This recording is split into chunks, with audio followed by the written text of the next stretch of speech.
Selamat datang di channel Cerita Cinta. Channelnya cerita cinta romantis.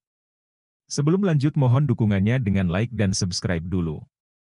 Perselingkuhan liar suamiku, bagian kedua. Tertangkap basah di kebun kacang. Menjelang sore, Ki Sukma berangkat ke kebun, tangannya menjinjing ember dan alat penyiraman. Di sore hari bagus buat nyiram tanaman, karena cuacanya sudah tidak terlalu panas. Aki ke kebun dulu ya, nih. Mau nyiram tanaman sekaligus ngecek tanaman buncis kita. Mau memastikan apa sudah siap dipanen atau belum. Nini Sekar yang sedang ada di dapur pun bergegas berlari mengejar suaminya. Ki, tunggu, air minumnya ketinggalan, teriak Sekar mengingatkan. Ki Sukma merasa terpanggil, ia menghentikan langkahnya. Kemudian ia menoleh ke arah istrinya. Kebiasaan, suka lupa bawa air minum.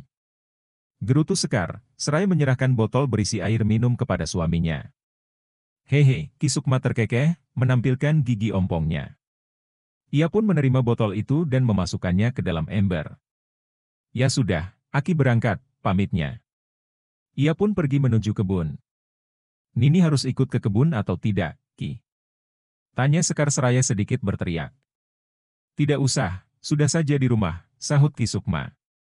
Baiklah kalau begitu. Nini Sekar pun memutuskan untuk kembali masuk ke dalam rumahnya. Ki Sukma kembali melanjutkan perjalanannya. Mudah-mudahan, tanaman buncisku sudah siap dipanen, gumamnya. Sesampainya di kebun, Ki Sukma menyimpan botol yang berisi air minum pemberian dari istrinya. Ia pun beristirahat sebentar, menghilangkan rasa lelah yang dirasakannya. Mengingat perjalanan menuju kebun tidaklah mudah, selain jauh. Ki Sukma juga harus melewati tanjakan dan turunan. Setelah beristirahat sebentar, Ki Sukma pun bergegas membawa ember kosong. Ia ingin mengambil air sungai yang tak jauh dari kebunnya. Sesampainya di sungai, ia lekas mengisi kedua embernya. Setelah terisi penuh, Ki Sukma pun naik kembali ke kebunnya dengan melewati jalan yang berbeda. Ia memilih jalan yang tidak terlalu nanjak, karena membawa air yang lumayan berat. Di tengah perjalanan, Ki Sukma mendengar suara samar dari kebun sebelah. Kresek, kresek. Ki Sukma menghentikan langkahnya, ia pun menoleh ke asal suara. Suara apa itu, pikirnya, membuat Ki Sukma penasaran. Kemudian, ia mencari asal suara tersebut, dilihatnya pohon kacang panjang milik Pak Darman bergoyang-goyang. Kenapa pohon kacang Pak Darman bergoyang-goyang begitu? Jangan-jangan ada musang yang sedang memangsa ayam, pikirnya. Aku harus menyelamatkan ayam itu. Ki Sukma bergegas berjalan menuju kebun kacang milik Pak Darman. Kemudian, ia mengangkat ember yang berisi air tadi. Tanpa pikir panjang dan melihat dulu. Biur. Ki Sukma menumpahkan satu ember air yang ia bawa ke arah pohon kacang milik Pak Darman. Rasain kau musang, umpatnya. Ia pun tersenyum puas, karena sudah berhasil menyelamatkan nyawa seekor ayam. Aduh! Ucap suara yang ada di bawah pohon kacang tersebut. Ki Sukma merasa heran, ia celingkukan mencari asal suara tersebut. Loh, kok ada suara orang? Suaranya seperti suara anakku, pikirnya. Fitri, itu kamu lagi apa di sini?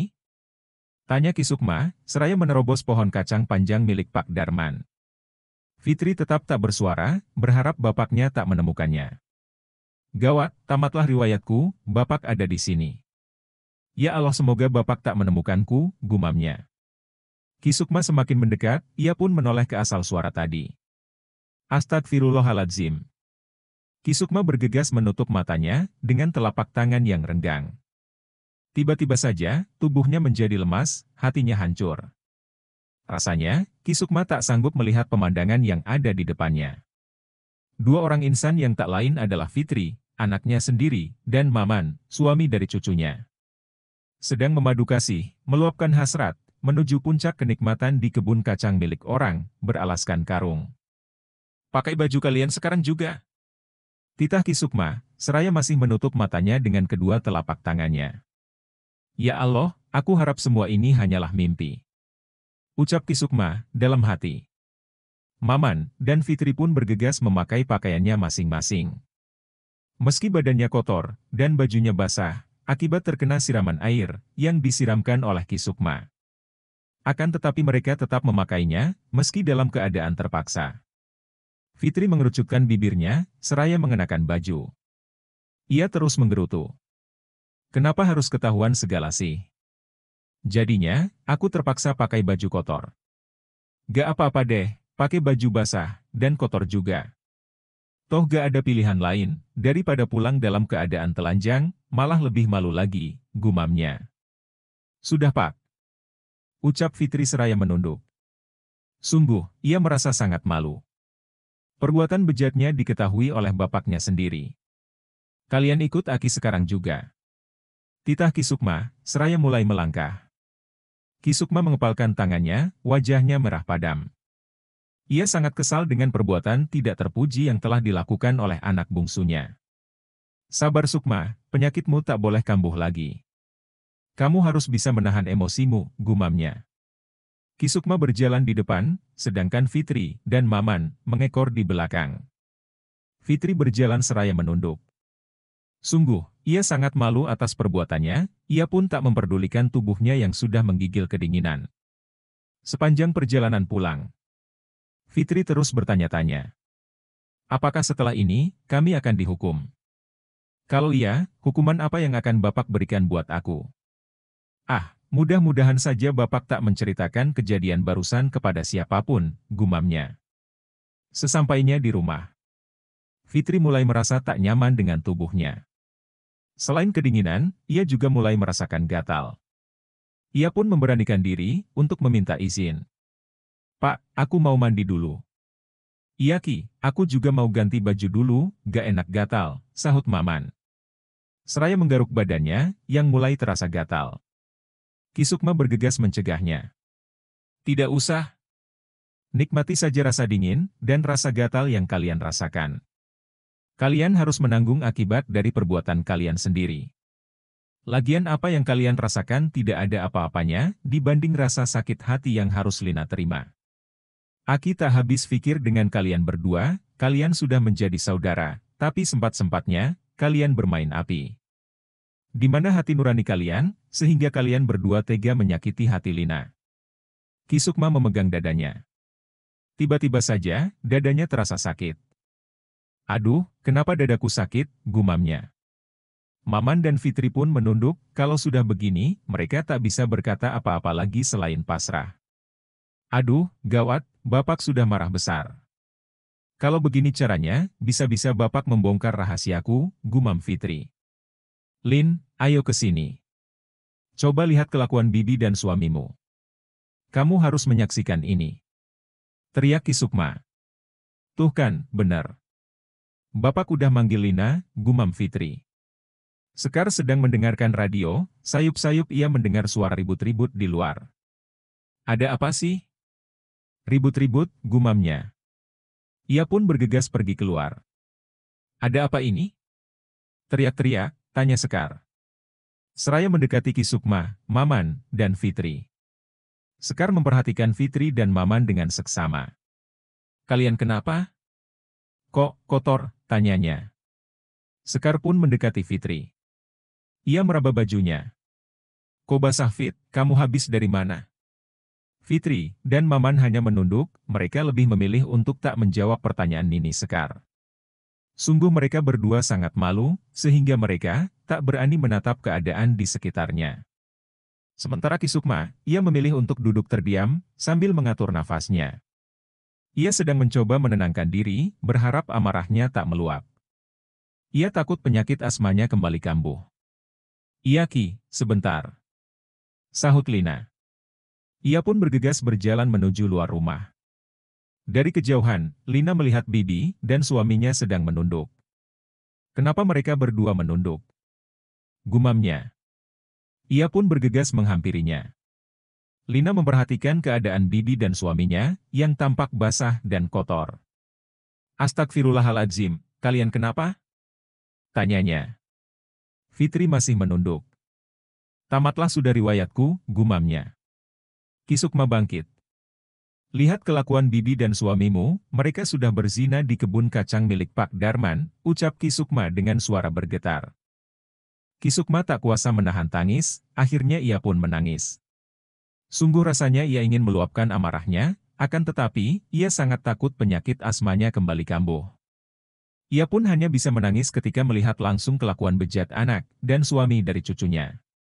Jeb. Lina merasakan dadanya sesak. Rasanya bagai dihujam ribuan panah. Dadanya terasa sakit, sungguh ia tak menyangka bibinya tega bermain api dengan suaminya sendiri. Lina menggeleng, seakan tak percaya dengan apa yang didengarnya barusan. Berharap semua ini hanya mimpi, namun apalah daya, ia sadar bahwa ini adalah kenyataan yang harus ia terima. Lina memegang dadanya yang terasa sakit, ia tak kuasa menerima pengkhianatan yang dilakukan oleh bibi dan suaminya. Akhirnya tangisnya pun pecah. Bergegas Lina berjalan menghampiri bibi dan suaminya. Plak. Sebuah tamparan berhasil mendarat di pipi mulus Fitri. Fitri hanya menunduk dan mengelus pelan pipinya yang terasa sakit akibat tamparan dari keponakannya. Au, sakit, gumamnya. Tak puas hanya menampar. Lina pun mendorongnya. Kenapa bibi tega melakukan ini semua sama aku? Aku ini keponakan bibi, kenapa bibi bermain api dengan suami keponakan bibi sendiri? Fitri tetap tak bergeming. Ia sadar bahwa perbuatannya salah, sehingga ia tak mampu menatap maupun melawan keponakannya. Kenapa bibi menunduk? Lihat aku Bei, coba katakan. Apa salahku, sehingga bibi tega menyakiti hati keponakan bibi sendiri? Apa bibi sudah tak laku lagi, sehingga bibi tega merebut suami saudara bibi sendiri, bentak Lina. Emosinya memuncak. Lina sudah tidak tahan lagi, ingin meluapkan semua amarahnya. Setelah puas menampar, mendorong, dan memaki Fitri, Lina pun beralih mendekati suaminya. Dan, kamu Kang, tunjuknya. Ceraikan aku sekarang juga.